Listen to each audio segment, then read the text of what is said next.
And we are live.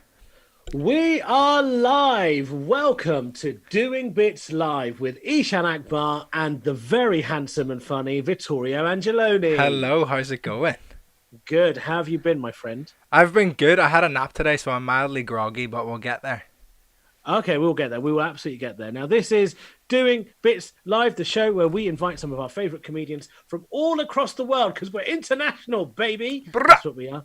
Brrrah. We're an international podcast now. We've got guests from across the pond, and our guest tonight is the absolutely magnificent, the social media queen.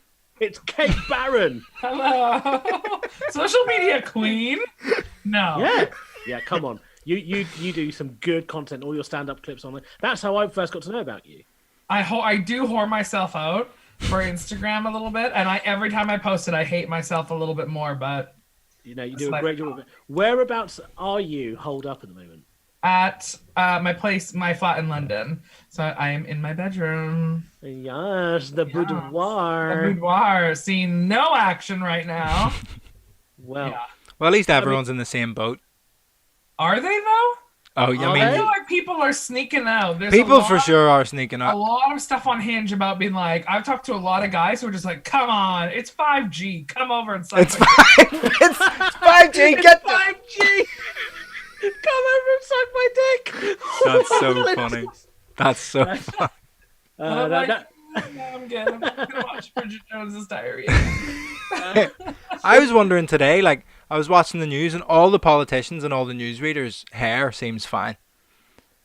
And I'm a bit like... If you look at the ladies' makeup, if you look at all the guys' makeup and you're actually watching in HD, it's not looking good. They're looking rough. Why are you disrespecting my TV like that? Yeah. What kind of a shit 1080p TV have you got? I didn't expect any TV shade today. I watch it on an iPad and it looks pretty bad. Okay. Fair enough, an iPad Pro. Now, you can already hear why we asked Kate on because she's absolutely fucking hilarious. Now, the disclaimer we always put at the top of the show is that we discuss ideas, underformed, not fully developed, and sometimes we might end up talking about completely random shit like, you know, TVs or pedophilia. That's the range. And I wanted to say it, but you said it first. So there'll be sometimes we might stray into what you might deem offensive territory, but that's just what you get when you talk about stand-up. So let's get straight.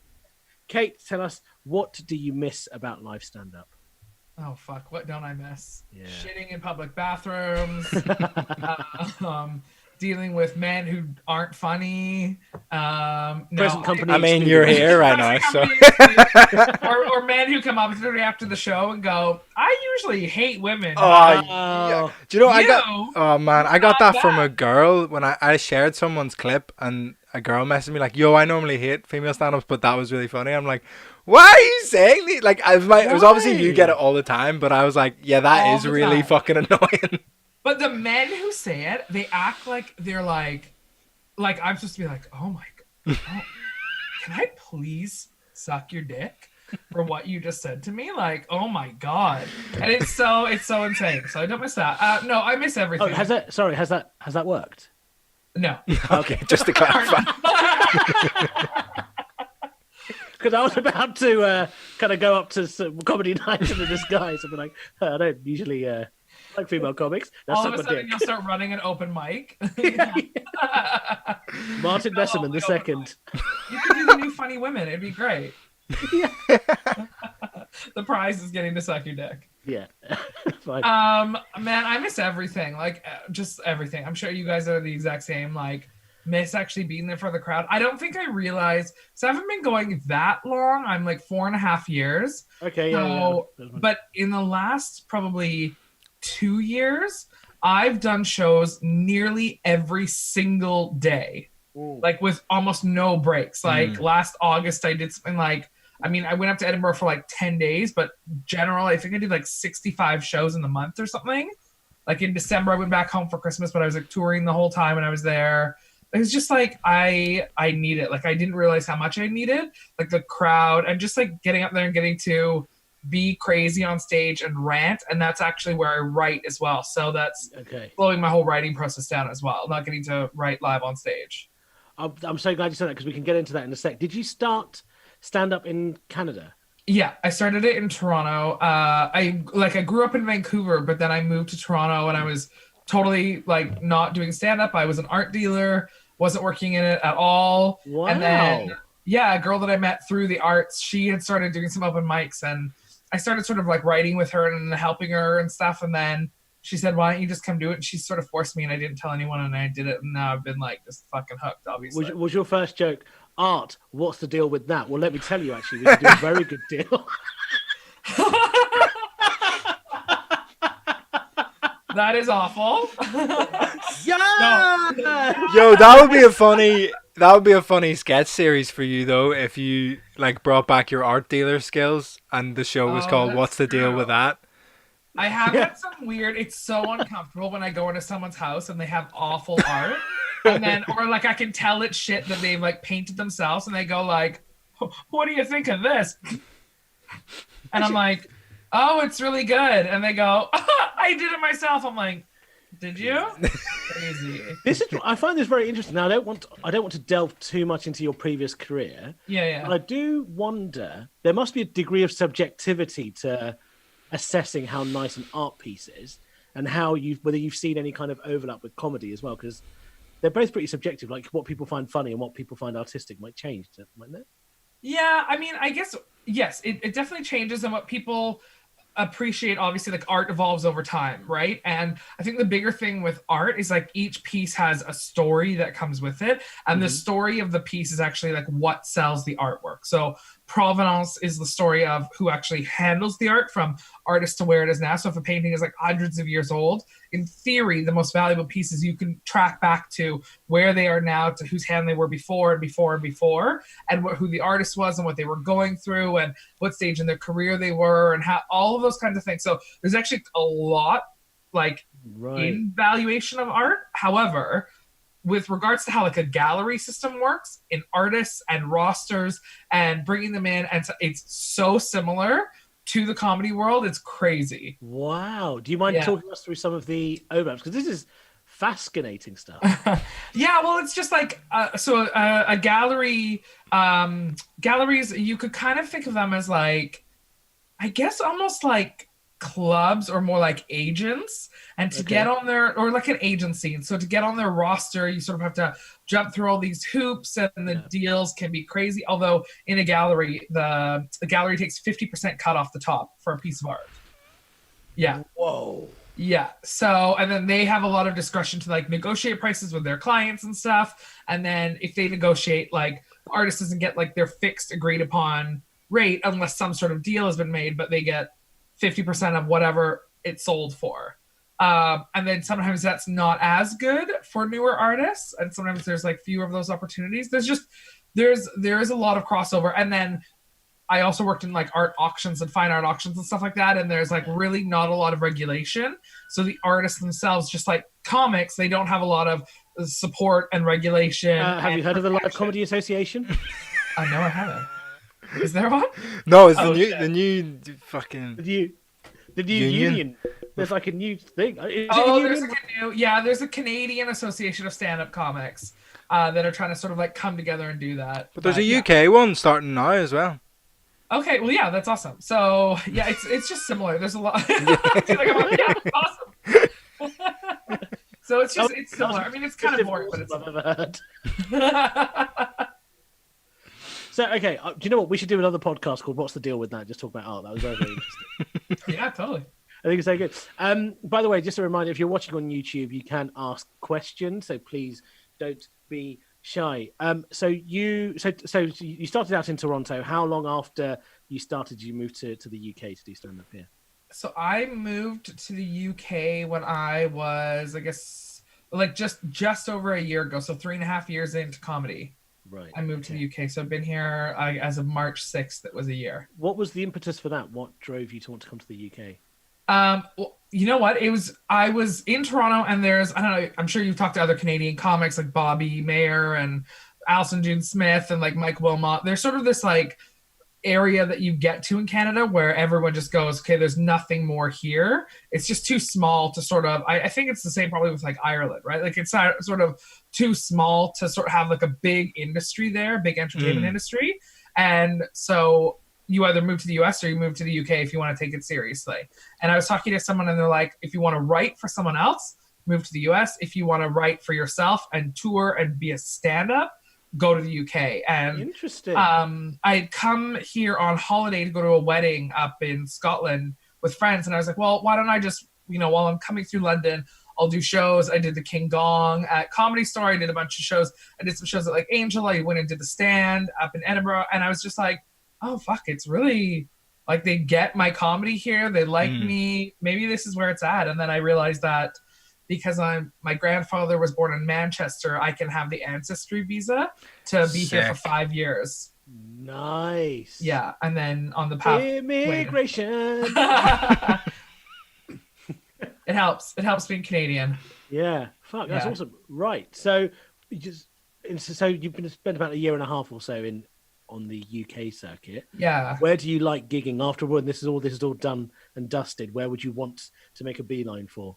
Well, London. I think it's the best, right? Like, to me, I think it has awesome crowds. The club that I can't wait, like I'm itching to get back to, is obviously my sort of the one that's been so good to me and been amazing is Top Secret. Top Secret, yeah. Top Secret's been amazing to me. They put me up a lot. They've given me so much experience. I've learned a lot from there. I get to gig with and watch so many amazing comics there, and they have always a really like varied lineup. And so it's really... yeah, it's just been great. I miss fucking Top Secret so much. And Angel Comedy I really love as well. Yeah, Angel Comedy are going through a bit of a tough time at the moment. So if you're listening or watching, look up Angel Comedy and see if you can chuck a few pennies that way, because they're like a comedy run by comedians for comedians.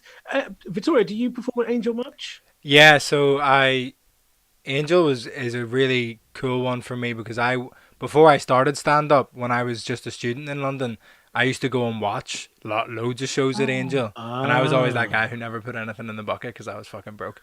But it's like, I know. I went and watched, and then that was kind of something that kind of pushed me towards doing stand-up. So I remember the first time I got to perform at the Bill Murray, I was like, oh, fuck. Like, I'm a comedian now. Before that, it was like, everything was just a bit whatever. But when you perform at a show that you used to, like, go and see as your night out on a Friday...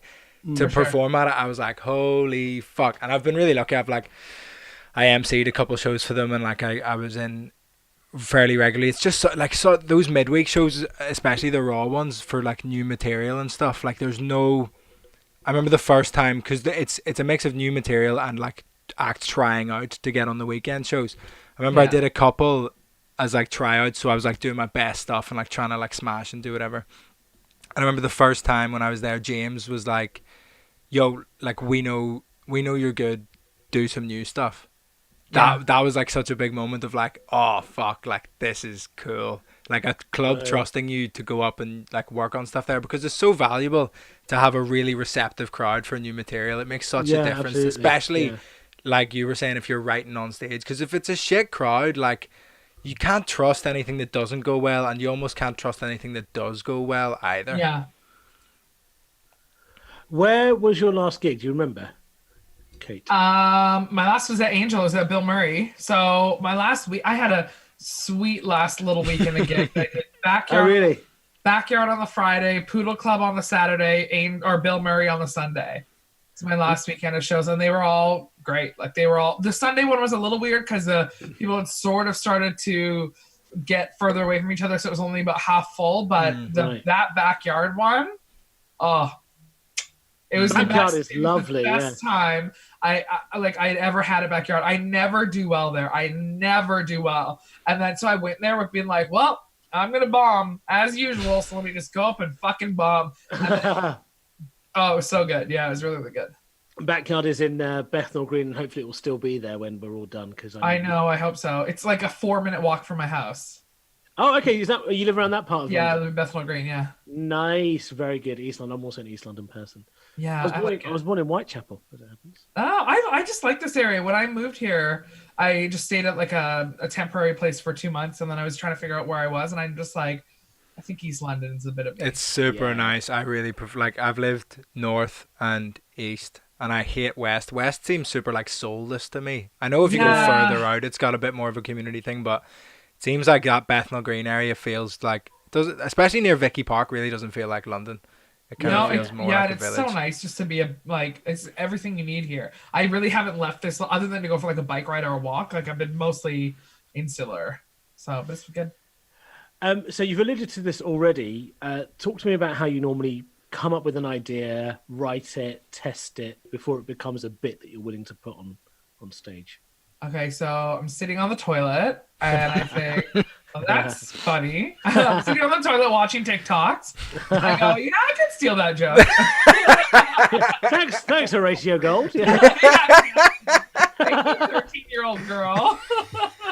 I just think of like, because I work full time as well, so I work in gig all the time, and so I just have to like think of things as I'm going somewhere. Usually, like I'm usually writing on the trains, or like if I'm on the underground, if you see me and I'm like on my phone, I'm usually writing in it. So it's just my notes in my phone are just like crazy, and I usually just like think of something or hear something that's funny or see something, I'll write it down, and then I'll usually sort of get a rough idea, and then I'll just cram it in with some other stuff. Or when I'm hosting is the best to do that, because hosting there's so much more forgiving with, and then you can just like workshop new ideas and you still have time. If you bomb it, you can be like, well, I'll come back in a bit, I'll make it up to you. So no, you can put your stronger stuff later or whatever, right? Like, but you can work the crowd. So yeah, I usually just think of an idea and then take it on stage and just say it. But there's oftentimes we'll come off stage and I'll go, fuck, that was funny. What did I just say? I completely forgot. Something I'd never said before. And do you record your spots? I'm really bad for that. Every time I go to record on my phone or something, it just doesn't go well. Or it's just, I get too weird about it. But Top Secret records every single show and sends it to you. Yeah. So it's great. Especially for hosting, because that's my one. Like, I'll be working on new stuff while hosting, but like I'm always very good. I record every spot definitely because I just do it. Oh, that's good. But when hosting, it's hard to almost know when you're gonna be doing it. Like if someone like bombs or you need to do something or address something comes out of that, like you might not have hit record. So at the back of the room, I'm just like frantically, like when I'm hosting, I do like a list of jokes to choose from that night. And then I'll do it, and then while the other person's on, I'll like make notes on the bit that I just tried. Jokes. Yeah, so a mix. So it's like a list of old and new jokes, but like the new jokes, I'll like have a list and go like if a comedian mentions something even vaguely related to any of them, I'm like, oh shit, yeah, I'll do that one, and then I do it, and then I come back when the next comedian's on, and I'm making notes on the bit that I just did. Yeah, that's pretty well what I do too. Like making notes and trying to at least reference everyone's set into mine. But a lot of the stuff as well, like I've had stuff come out of just crowd work. I'm sure you guys have, where it's like out of crowd work, and then you're like, oh, that's actually really funny, and then you like develop it further. Yeah, because like just weird things happen that you just couldn't think of certain things. Yeah. What are you writing down in your phone then? Are you writing big paragraphs or just? No, it's usually like rambly sentences with some like bullet points beside it, and it sort of doesn't really make sense. I've never been good at like writing up my whole thing. When I was working with my director Gina Lyons, who was getting my Edinburgh show ready, she's like, "I need you to write out your entire show," and I was like, "Oh, no. Gina's a good egg." She's the best. I love her so much. Yeah, she's amazing. So tell me what happens to you on stage. And so you're at a new material gig, and you said that you sometimes do write on stage. Yeah. What does that look and feel like? I don't know. I just work it with the crowd and try to see and try to talk to people. I don't know. Like it's just more like I'll start with an idea, and sometimes this is the problem though. It can bomb in a big way, right? Because you haven't fleshed it out at all. So I'll try to do it like a little bit, maybe drop it in as like a nugget. Sometimes what will happen as well is like I'll write it almost as like a throwaway line, like just as a tag to a different joke. Yeah. But then and then I keep developing that tag or tagging onto the tag, if that makes sense. Yeah. And then I'll bring it in on another time, and I'll try to do the joke without the first bit of it, if that sort of makes sense. Okay. Yeah. That makes sense. Yeah, so I just keep trying to sort of like build and build and build. So and then I also how I work it out on stage, like when I keep adding and developing it on stage, so the next time I go up, like I was working on one about deal breakers and about what my deal breakers are versus other people's. And it started off as like almost a completely different joke than what it turned into. And the joke, the line that started it was something that's now just a tag in the bigger joke that I've developed. Right. So do you treat it as like the way you were talking about it there, as almost like you go up with an idea that you almost want to have a conversation with the crowd about? Yeah. And then you'll get there kind of with them, which I think is a great feeling for a crowd, to feel like someone is exploring an idea and you're exploring it too. Like that's what makes it really kind of alive in the room. Yeah. And you can feel like they're doing comedy with you. Yeah, exactly. And I think audiences are forgiving of that. Plus they get excited about like, that's like a in the moment thing that they're a part of. It's like this little kind of like inside joke thing that they get to be a part of, that it won't happen again because it's just that same moment won't be recreated. That's the thing about like, I don't know, man, about these online shows, because I can't be like, I just can't work the way that I know I prefer to work. I need 5,000 screaming fans for me. I can't I can't handle someone's nana in their living room trying to figure out Zoom. But I think I've done, just to off topic slightly on Zoom, I've done a couple of gigs now. Yeah. And on Zoom it's worked quite well, where you can see the audience and you can hear them laughing and you can talk to them directly.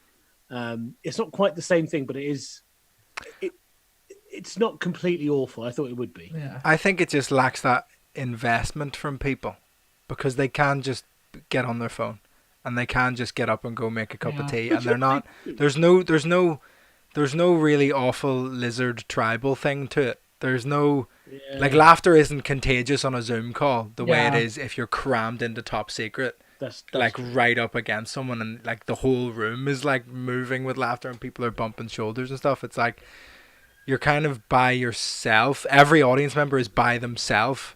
Yeah. Well, we have learned that things can be a bit too contagious though sometimes, can't they? Yes, that's true.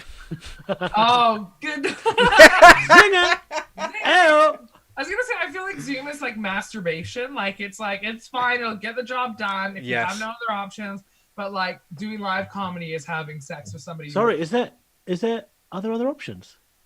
No, not for you. Not for you. For you, it's just the hole in your mattress. Good. So, topics, in terms of topics that you tend to tread on, are there any topics that are off limits for you that you don't want to?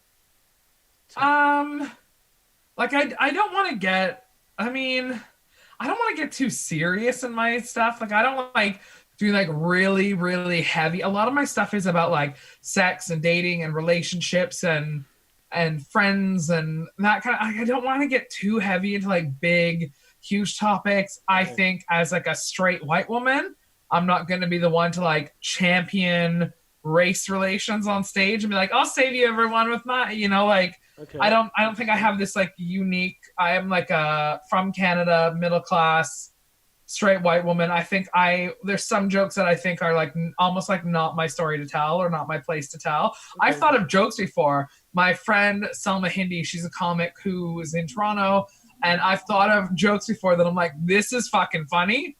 I can't say this on stage. Here's a joke about hijabs for you. And then I'm like, I'll send it to her. And then she's like, great, thanks. That's interesting because no one's really said that to me yet, which is that I feel like there are certain jokes or topics that aren't my story to tell. But then could it just not be your perspective on something you've observed? So whatever the hijab joke might be.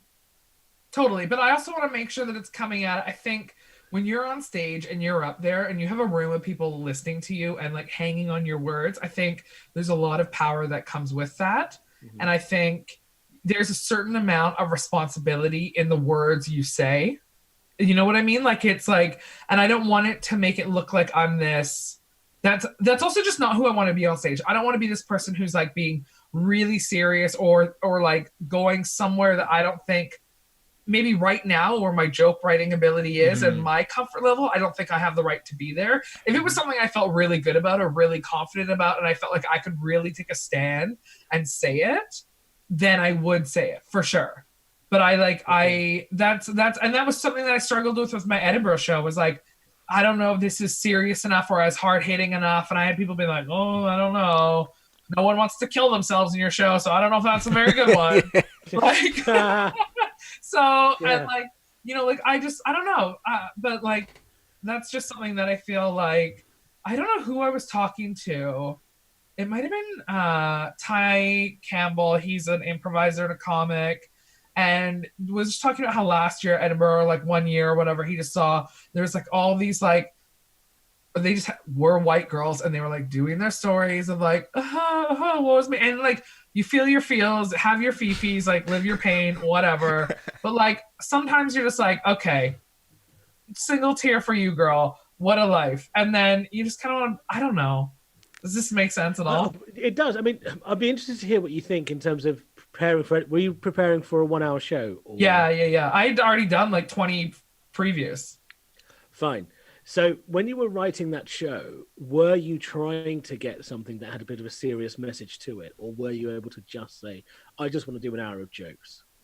I eventually got there to a point, like honestly, right before this all was shut down, I was finally at this point where I had found there's sincerity in it. I don't think it's like dead serious, but I think there's sincerity. So that's a very good distinction to make. I had moments of like honesty and sincerity to not just be like, I don't want to go up there and just tell like an hour of dick and pussy jokes, although that's preferable. But like, but like I had moments where I like was real and was honest, and it was the most physically uncomfortable I had ever been on stage in my entire life. And Gina was like, yes, we found it. If that's how you're feeling, that's exactly where you need to go. But it's about being sincere and not serious.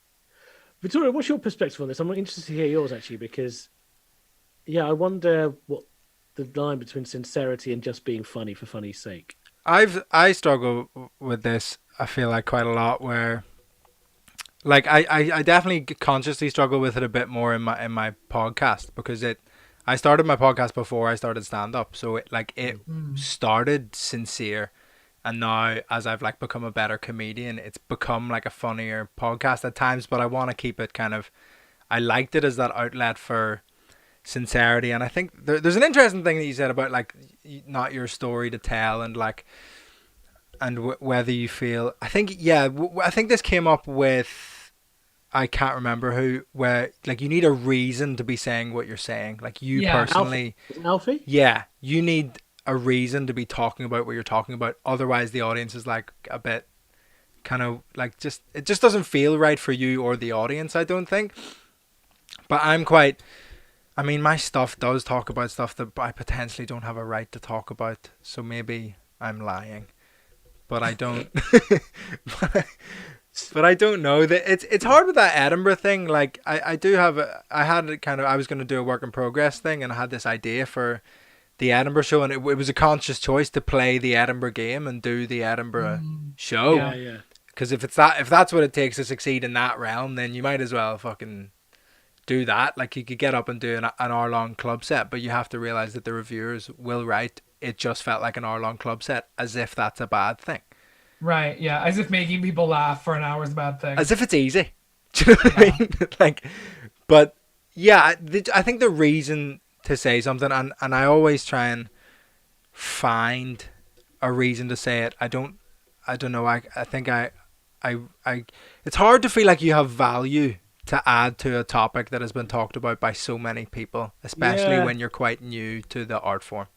I think my challenge has been, and I get into this debate a lot with my friends and my girlfriend and family, which is that I don't think comedians are nearly as important or as influential as sometimes some comedians think they are. So from my perspective is, I don't want anyone to value or respect my opinion. Yeah. If I wanted that, I would have become a politician. Well, yeah, or someone who people respect. Yeah. Right. Right. A comedian. We're back. No. But I'm here because I want to tell jokes. So I don't want anything I say to be held to a standard, because they're jokes. The intention is to make people laugh. Now I know that some of the shows I've done for Edinburgh, and I've spoken about this before, is I played Edinburgh wrong. I played for Edinburgh. So I would write a show that I thought was for Edinburgh, instead of thinking to myself, no, I need to write a show which I hone in Edinburgh and take on tour. Yes. And if I'm going to take it on tour, the crybaby bits that I think I need to write for Edinburgh, that's not going to wash in Saffron Walden. Yeah. They're not going to care about that in Reading. Do you know what I mean?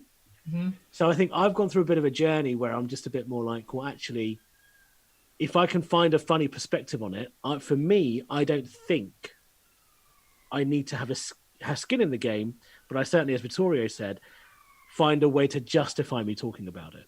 Yeah, I think, and that was the thing, like this show actually felt more like me, because I think a lot about comedy in North America is just so different to like this whole Edinburgh hour and taking the show. Like they want an hour. They want, when you see on Netflix, like a North American comics hour, that's what they want. That's what they want to go see, right? Like when I was back home over Christmas and I was like headlining, when you headline in a club there, you do 50 minutes on stage, like 45, 50 minutes.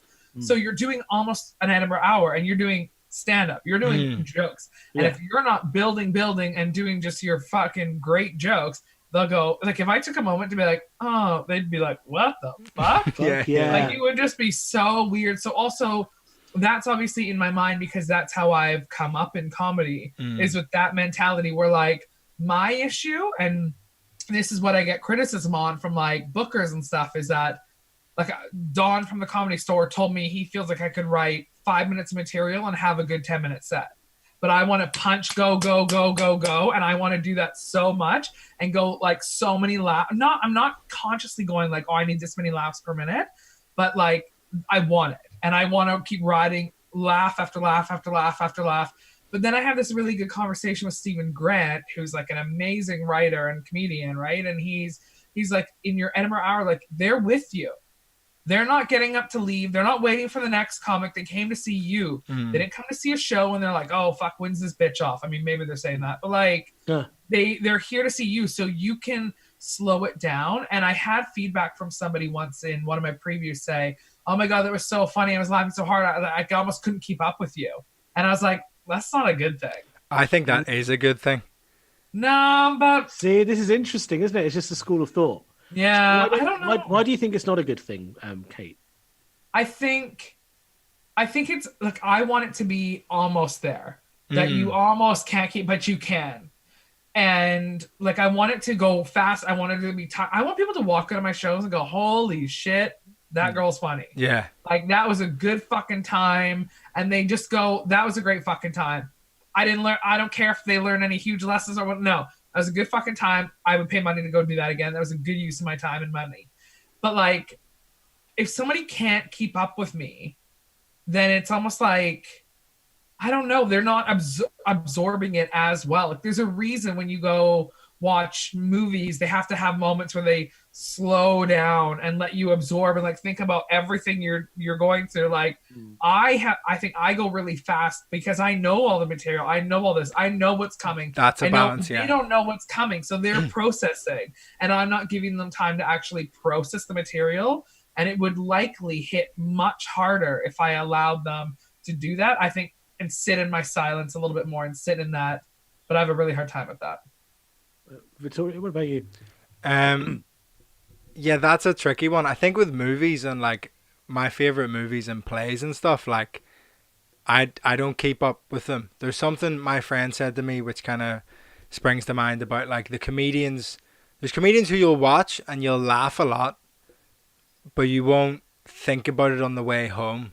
Yeah. But there's other comedians that you'll watch and you'll maybe laugh a little bit less in the room, but your brain will be like worrying for like a couple days after, trying to process what happened, like all the different angles that were attacked and all these different things. And it's hard because you want to get the laughs in the room because that's the best feeling in the moment. That's your currency, yeah. It feels like your currency. Yeah. Hey, so I hope you're enjoying the chat.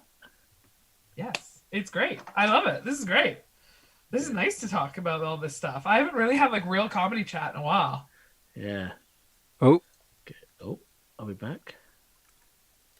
I think we are. We seem to be. Okay. Fine. Drop us in if you're in the comments. I'll just write, "Are we back?" Are we back? Yeah, we're back. That was stressful. Yeah, we're back. Okay. Yes, we're back. We've got a question. Vittorio, can you see the question? Do you want to? Yes. What is your guys' opinion on connecting with people as a comedian and to get your stuff out there? I think they're two slightly different questions, but yeah, Kate. Your reflection on connecting with people as a comedian. Yeah, and getting your stuff out there. I think they're two separate questions. Yeah, it sort of feels like two separate questions. But getting your stuff out there, I mean, fucking do it. Like, do whatever you got to do to get it out there. Fucking do it. There's no shame in the game. I think you got to hustle and you got to do your social media thing. We all know what we're doing. You're marketing yourself. It's like a small business. You have to think of yourself as a small business.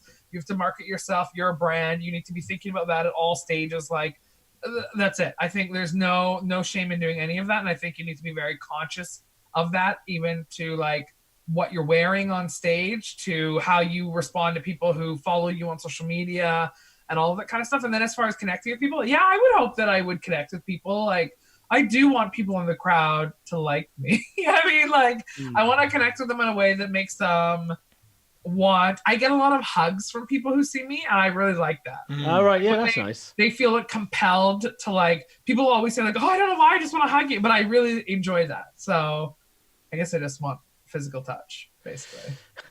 Just want to be touched. I just want to be touched. Yeah, slightly linked to what we were talking about earlier, because if you think about, I feel like there's this thing that the greats of anything, whether it's sport, art, comedy, whatever, they seem to have all the time in the world, right? So when they're doing whatever it is they're doing that they're great at, they seem to have all the time in the world. So it gives us an illusion of slowness, but they're able to get that because they've connected with the audience. And this came up maybe a week or 2 weeks ago, Vittorio, I think, on the pod, which is that there comes a point in the comedian's career where you have to be, you continue to be funny, but how interesting you are is what keeps people in the show. Yeah. So over an hour, if you're interesting to listen to, your perspective, you can go 10 minutes without getting a laugh.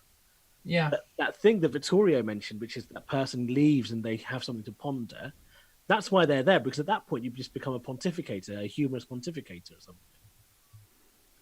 Very deep. And I think, I was going to say this, I think, before the internet exploded, that maybe those people who are doing the previews that don't have jokes, maybe in the same way that you come from jokes, and then find the through line.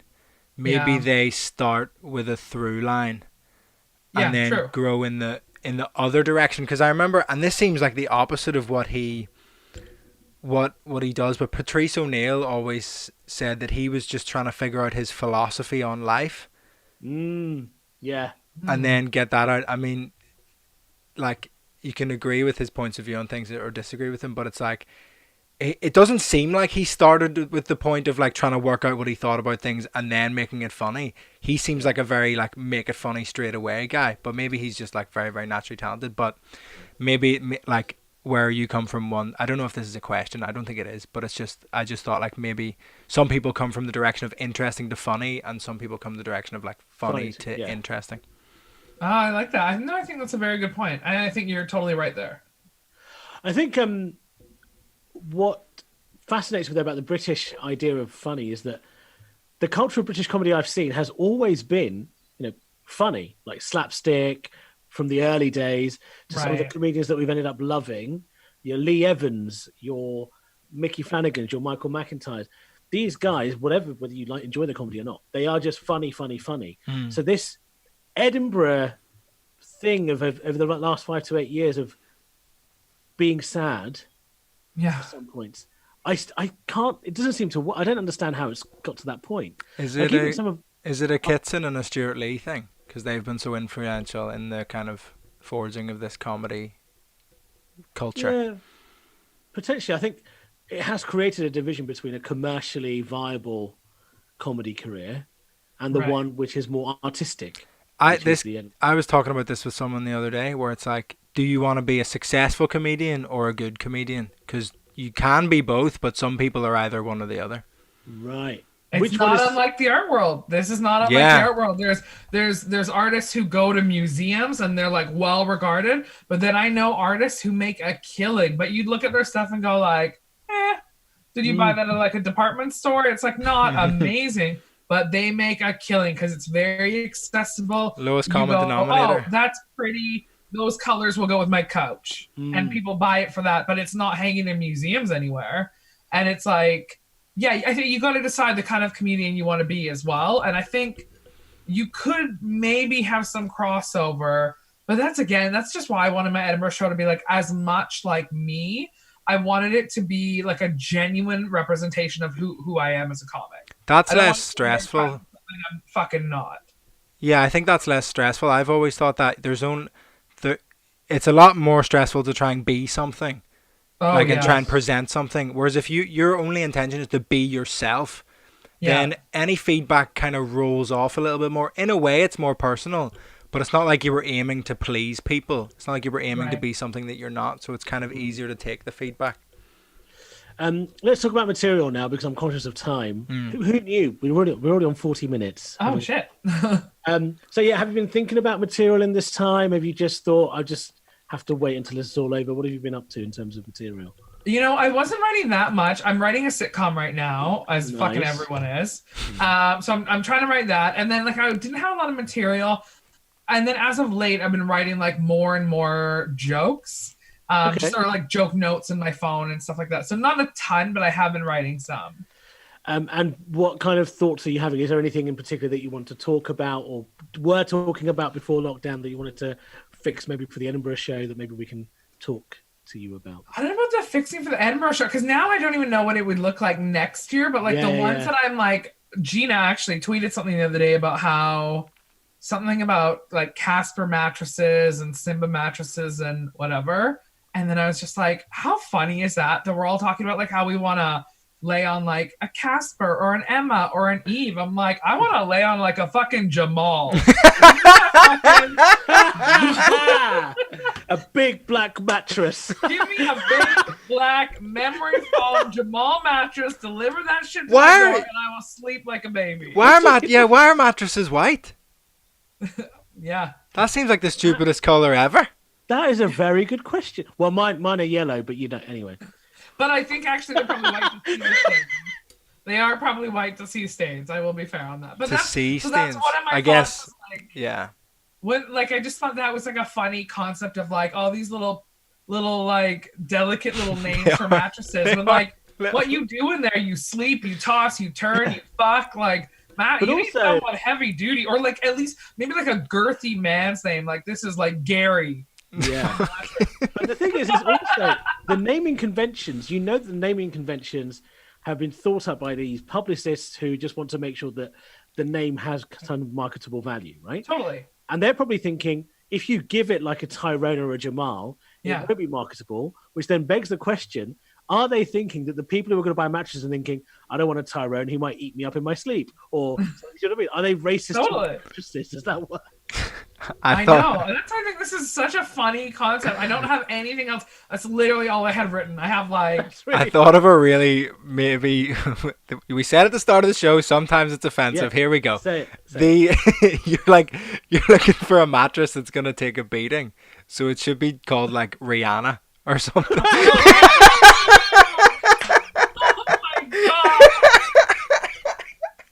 Yes! I miss stand-up. I want to hear you say that joke on stage for it to get nothing. And get no groans and laughs. Oh, fuck. And for me and Kate to be backstage just crying with laughter. Oh, that's so funny. That's fucking good. It's yours. That's what this show is. That's fucking fun. Beating. That's oh my god. Fuck. Yeah, so that's one of them. Also, like, because I'm not doing anything, obviously, and like because a lot of my stuff is like about like going out on like dates and meeting people or going out with friends and stuff. That's obviously not happening. So I'm also like, scrape like not. I'm thinking of things differently, which I think is good. It's making me think of like different jokes that I probably normally wouldn't be thinking of. And like one of them was that it was my birthday a couple weeks ago, and my boss forgot for the second year in a row. And I was just in my head being like, the only thing better than somebody remembering your birthday is somebody forgetting it so you can hold it over them for the rest of the year. Yeah. And like be beautiful. passive aggressive anytime anything comes up. and like what just like a sweet like passive aggressive like I don't know. I just think it's the gift that keeps on giving.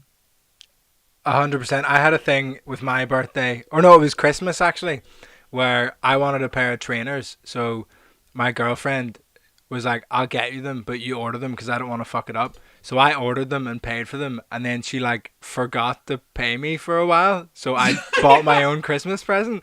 So anytime we had an argument, I was like, "Yeah, but I bought my. Yeah. Come on, like you're not fucking. You didn't even get me. I got me a Christmas present. Fuck you." Yeah. One of my favorite stories in this regard is a friend of mine. It was her birthday, and I wanted to surprise her later in the evening by pretending I'd forgotten her birthday. And in the evening, we were going to go for dinner, Right. whatever. So I didn't say anything, and she was getting I could sense from WhatsApp that she was getting a bit irritated that I hadn't said anything. And then she cancelled it, cancelled the dinner because her dad had a heart attack. Oh. So then she messaged me from the hospital, and she was like, "You know, it's been a shit day. My dad had a heart attack, and he didn't even wish me happy birthday." And at that point, I couldn't be like, "I mean, I was going to." It's impossible. You can't get out of that. Fuck. No, there's no getting out of that. I was like, "Fuck." That's so. My uncle does another thing. You like this is so brutal. Like you can't get out of this in any way, and he knows it, and he's a bastard. Anytime anyone walks into a room, he goes, "There he is now." Say it to his face, and it's the fucking. Because no matter what you say, it seems like you said something about that person. Oh my god, that's amazing. It's so awful. That's really funny. And honestly, Irish people, Asian people have this too, but Irish people they're all funny. I think it must be harder to be a comedian in Ireland because there are audience members there who are just fucking funny. Oh God, mate! I still go home and hang out. I mean, I'm in Belfast now. I'm not hanging out with anyone, but I'll be hanging out with mates I used to play rugby with, who are like joiners and electricians and stuff. And their whole fucking life is a stand-up gig because they're just cracking jokes on site. And if they tell a bad joke, they're getting hit on the fucking head with a spade. And it's like, they're just at a level that I'm sitting in the changing room for rugby, just being like, I can't fucking keep up with these guys. Like, this is my fucking job. Like, what? I think I need to tone it down by doing some stand up with other comedians who don't write jokes. Yeah, exactly. But there's an interesting comparison. The Northern Ireland scene, particularly, I think, is very North American in its style. I think it's hugely influenced. There's like a younger group of guys who are maybe all around 30, maybe 25 to 30, who have built their own huge followings off their own back. They were kind of ignored by the main clubs in Belfast, or the club as it was. Set up their own comedy nights in clubs. YouTube videos, sketches, characters, all this stuff have grown massive, and there's none of them really care about Edinburgh because they've all been ignored by the BBC for so long. Right. I think that's part of the thing in the UK culture where everyone is trying to get on like a panel show. So you have to be a certain kind of like not very dirty comedian potentially, and not like kind of avoiding certain topics and not being seen as a certain whatever. Whereas in Northern Ireland and North America as well, I think there's more. I don't really know that much about the North American thing, but it seems like there's more. It's just like funny is funny. Do your jokes, like you don't have to be. And I actually think you're right. I think the British scene has diluted some of our better comedians because of the panel show format. Right. Like having had just a tiny bit of exposure to it myself, I see the process where commissioners sit down and make the decision about what jokes you should and shouldn't say. Right. And you'll do a 3-hour record and say some really funny shit. Like, on Mock the Week, I would easily say that Rihanna joke, for example, but that would not make it to air. No way. No. And so there'd just be too much backlash. You can yeah. And so it's just it is interesting how you're right. Comedians they aim for the panel show thing, but actually as a comedian, it slightly dilutes. So now I'm learning that the skills and kind of comedy I do on any panel show is going to be different to what I do on stand up. It's going to be different to what I write. It just has to be.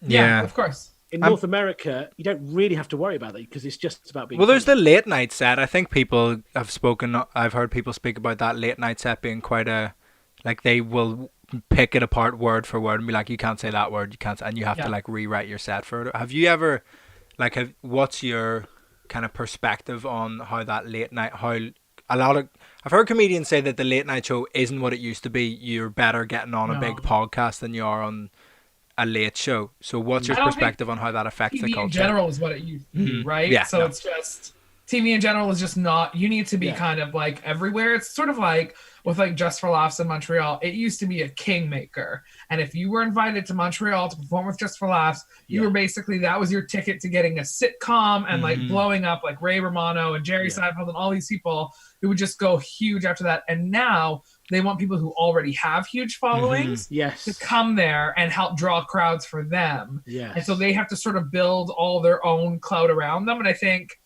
in general with TV as well, they want people with bigger clout. And I think, you get watered down a lot. So you have to be very particular. I remember hearing a comic or talking to someone who was saying that they were doing this whole bit about cancer.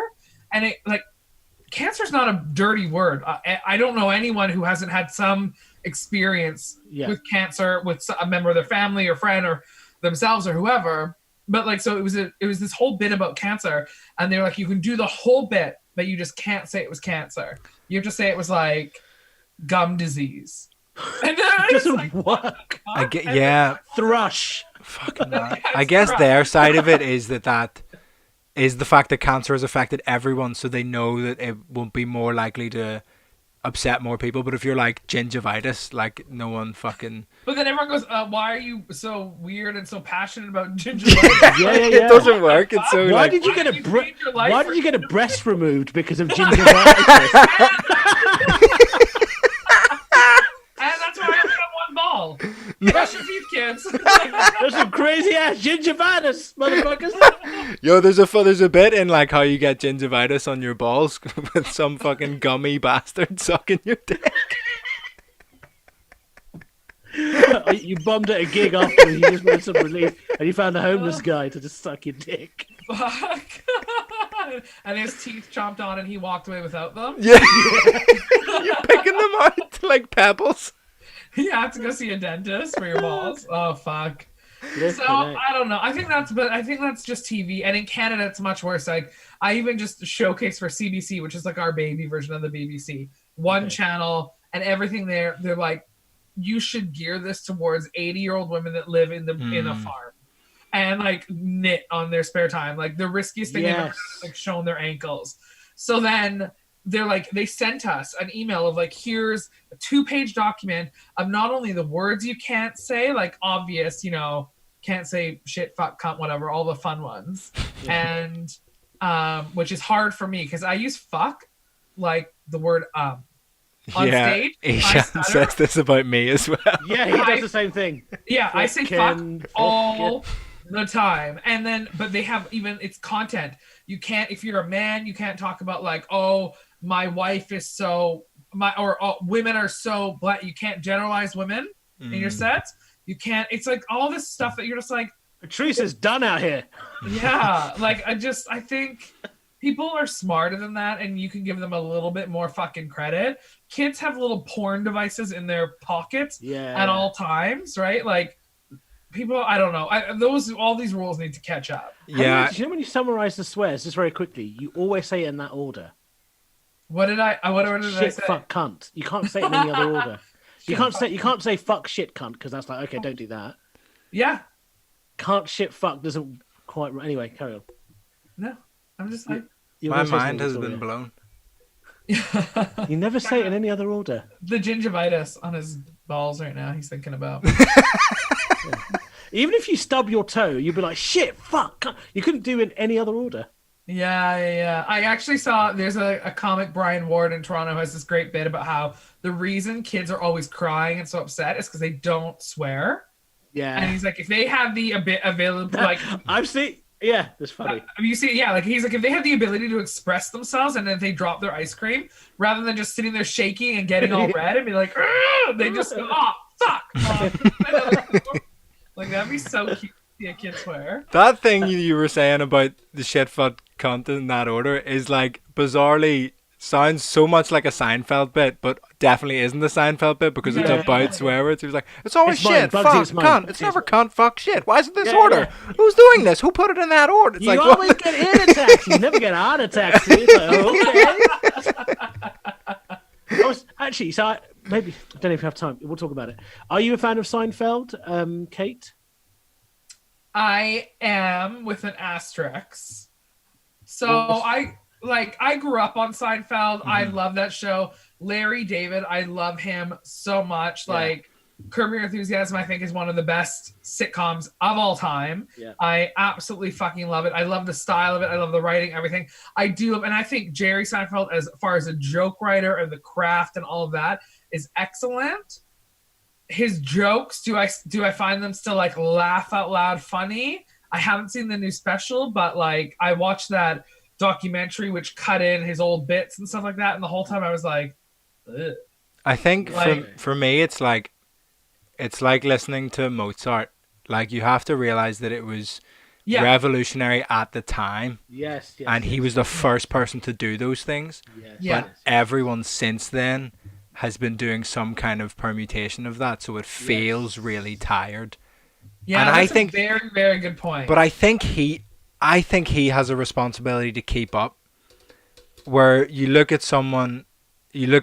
comics that aren't much younger than him, although 10 years younger, but like you look at Chappelle. Chappelle has changed his style to change with who he is and what the culture is around him. Yeah. And I just don't feel like Seinfeld has done that, and I think his purest view of stand-up comedy hasn't allowed him to change with the culture, and it is a very culturally on the pulse thing. It changes so much every 10 years that I think there's part of the Mozart thing where like you have to realize that he was revolutionary at the time, but if you could have revolutionized it early in your career, you should still be able to change the game throughout your career. Interesting. It's kind of like a band going on tour with just their greatest hits. You're like, they're great because you want to see them because they play your greatest hits and they like remind you of times past and good memories and all of that. But like you need some newness as well. I think that's really actually, everything you said. That. I watched. Come on, Brian Adams, give us some new stuff. Don't go back to your bed, boomer. I watched his special as well. And on that point, like everyone in the audience was 100 years old. Yeah. And white?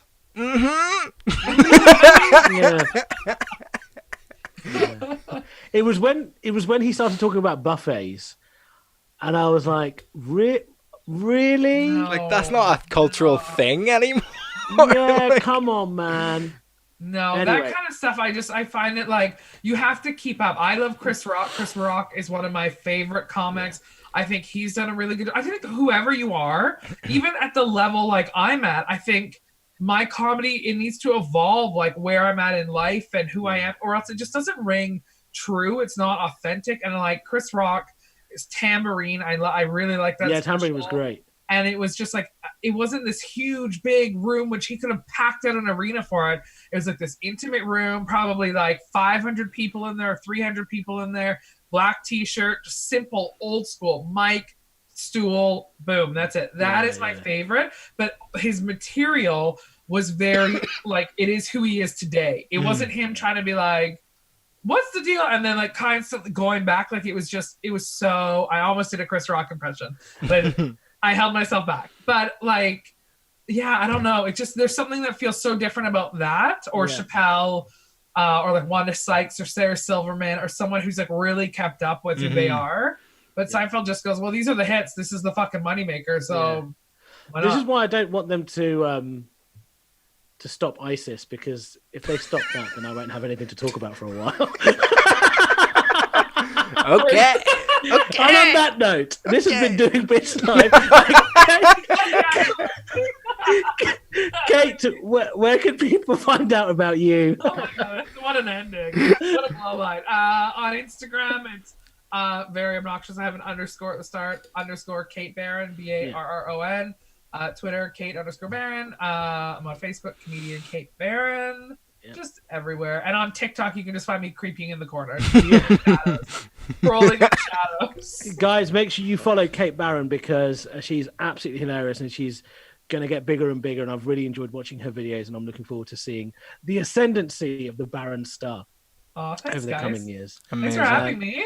That's okay. Thanks for coming along. If you're listening on iTunes, give us a little 5-star review. It really helps us grow the podcast. And subscribe there. Subscribe on Spotify if you're listening there, on YouTube. Subscribe to this channel and follow us on Instagram to see who's coming up next on Thursday. It's Mickey Bartlett, which I'm very excited for.